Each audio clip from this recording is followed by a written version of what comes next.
मुख्यमंत्री योगी आदित्यनाथ को सौंप रही है। उससे पहले 19 जून को सीएम योगी अयोध्या गए थे, जैसा कि आपको मालूम है, और वहां उन्होंने इस प्रकरण पे ये कहा था कि हमें एसआईटी की जांच पे भरोसा करना चाहिए और जब तक जांच रिपोर्ट ना आ जाए तब तक ऐसी कोई बात न की जाए जिससे राम भक्तों की भावनाएं आहत हो। बात तो सही है सीएम सर, राम भक्तों की भावनाएं आहत नहीं होनी चाहिए, लेकिन क्या इस पूरे चढ़ावे प्रकरण से राम भक्तों की भावनाओं को चोट नहीं पहुंची है? ये भी एक बड़ा सवाल है और शायद इस सवाल का जवाब भी हमें अगले 24 घंटों में मिलने की पूरी उम्मीद है, क्योंकि हमें मिली जानकारी के मुताबिक एसआईटी ने अपनी प्रारंभिक जांच रिपोर्ट में कुछ लोगों को चिन्हित किया है जो चंदा चोरी के लिए जिम्मेदार माने जा सकते हैं। नमस्कार, मैं हूं अनूप श्रीवास्तव और आप देख रहे हैं मेरा चैनल। दोस्तों, इस वीडियो में हम बात करेंगे अयोध्या में चढ़ावा चोरी के मामले में एसआईटी की प्रारंभिक जांच रिपोर्ट और उसके नतीजों के बारे में। साथ ही राम मंदिर ट्रस्ट के कामकाज के बारे में भी एसआईटी के निष्कर्ष और राम मंदिर के रचयिता नृपेंद्र मिश्रा, राम मंदिर ट्रस्ट के अध्यक्ष हैं नृपेंद्र मिश्रा जी, और उन्होंने राम मंदिर ट्रस्ट के बारे में क्या टिप्पणी की है उसके बारे में भी हम बताएंगे इस वीडियो में। तो बने रहिएगा इस वीडियो के अंत तक, और वीडियो अच्छा लगे तो लाइक और शेयर करने के साथ बेल आइकॉन जरूर दबा दीजिएगा ताकि आगे भी आपको इसके अपडेट्स टाइम से मिलते रहें। तो दोस्तों, सबसे पहले बात करते हैं नृपेंद्र मिश्रा की ट्रस्ट के कामकाज को लेकर की गई टिप्पणी के बारे में। अयोध्या राम जन्मभूमि मंदिर के दान चढ़ावे को लेकर ट्रस्ट के अध्यक्ष नृपेंद्र मिश्रा का साफ साफ कहना है कि राम मंदिर परिसर गैर जिम्मेदार स्वयंसेवकों का मिनी सिटी बन गया। नृपेंद्र मिश्रा जी यानी राम मंदिर निर्माण समिति के अध्यक्ष ने यह भी कहा कि राम मंदिर परिसर में करीबन 1000 से अधिक लोग बिना किसी लिखित आदेश पर काम पर लगा लिए गए थे और उनकी प्रबंधन में कोई जवाबदेही नहीं है।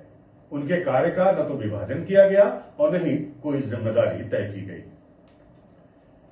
अब नृपेंद्र मिश्र के इस कथन से सीधे तौर पर श्री राम जन्मभूमि तीर्थ क्षेत्र ट्रस्ट को अनेक सवालों और अव्यवस्थाओं के घेरे में खड़ा कर दिया है।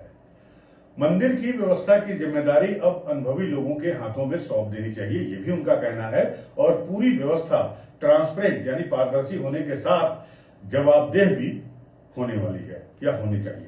राम मंदिर चढ़ावा चोरी मामले में एसआईटी मुख्यमंत्री योगी आदित्यनाथ को अपनी प्रारंभिक जांच रिपोर्ट सौंपने वाली है। हो सकता है कि जब ये वीडियो आपके पास पहुंचे तब तक वो जांच रिपोर्ट सौंप चुकी होगी।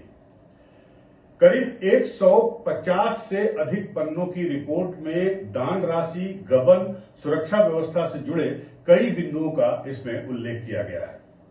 साथ ही 140 लोगों से पूछताछ भी की गई है, जिसमें ट्रस्ट के जो जिम्मेदार लोग हैं उनसे भी पूछताछ की गई है। जांच के दौरान करीब 40 गणना कर्मियों को हटाया भी गया है और उनकी जगह नए कर्मचारियों की तैनाती की गई है। गौरतलब है कि एसआईटी ने 15 जून को अपना काम किया था और 6 दिन की जांच में बड़ी संख्या में लोगों के बयान दर्ज किए और डिजिटल साक्ष्य भी जुटाए हैं। चोरी और गबन मामले में 5 लोगों के खिलाफ एफआईआर दर्ज कराने की सिफारिश की गई है, ऐसा बताया जा रहा है कि इस रिपोर्ट में कहा गया है। अभी 5 लोग कौन हो सकते हैं आप इसका अंदाजा लगा सकते हैं। हम आगे आपको कुछ नाम भी बताएंगे जिनके बारे में ये चर्चा हो रही है। साथ ही जांच में दान राशि की गणना, बैंकिंग प्रक्रिया और निगरानी व्यवस्था में भी खामियों की बात सामने आई है, ऐसा बताया जा रहा है। अब आपको बता दें कि इस मामले में ट्रस्ट से जुड़े कुछ पदाधिकारियों, कर्मचारियों और गणना कर्मियों की भूमिका की भी जांच की गई है। एसआईटी ने कुछ अधिकारियों को विस्तृत जांच के लिए अयोध्या में ही रुकने के निर्देश भी दिए हैं। मंदिर ट्रस्ट और संबंधित अधिकारियों को अयोध्या नहीं छोड़ने के निर्देश दिए गए हैं। जांच के दौरान जुटाए गए दस्तावेज, बैंक रिकॉर्ड और डिजिटल डाटा को रिपोर्ट का हिस्सा भी बनाया गया है।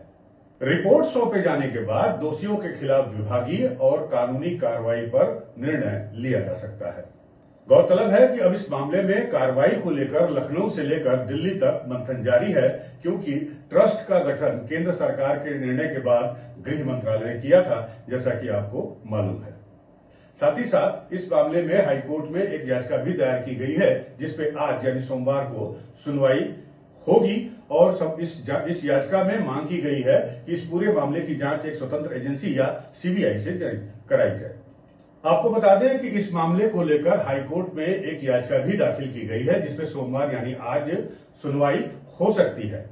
इस याचिका में यह मांग की गई है कि सीबीआई या किसी स्वतंत्र एजेंसी से इस चढ़ावे प्रकरण की जांच कराई जाए।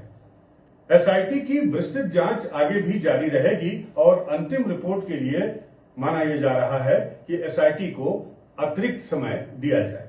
अब सीएम योगी आदित्यनाथ को एसआईटी ने जो अपनी प्रारंभिक जांच रिपोर्ट सौंपी है या उसकी कॉपी सौंपी है, तो सूत्रों के मुताबिक अभी तक की जांच में ट्रस्ट के महासचिव चंपत राय, ध्यान से सुनिएगा, महासचिव चंपत राय, सदस्य डॉक्टर अनिल मिश्रा और मैनेजमेंट से जुड़े गोपाल राव और रमाशंकर यादव उर्फ टिन्नू यादव, आपको मालूम है ये ड्राइवर रह चुके हैं चंपत राय के, इनके साथ कुल 14 लोगों पर जांच की आंच आ सकती है, ऐसा सूत्र बता रहे हैं। आपको यह भी बता दें कि एसआईटी ने जो रिपोर्ट तैयार की है उसमें फाइनेंशियल ट्रांसपेरेंसी यानी वित्तीय पारदर्शिता और मैनेजमेंट में सुधार के लिए भी कई सलाह दिए हैं।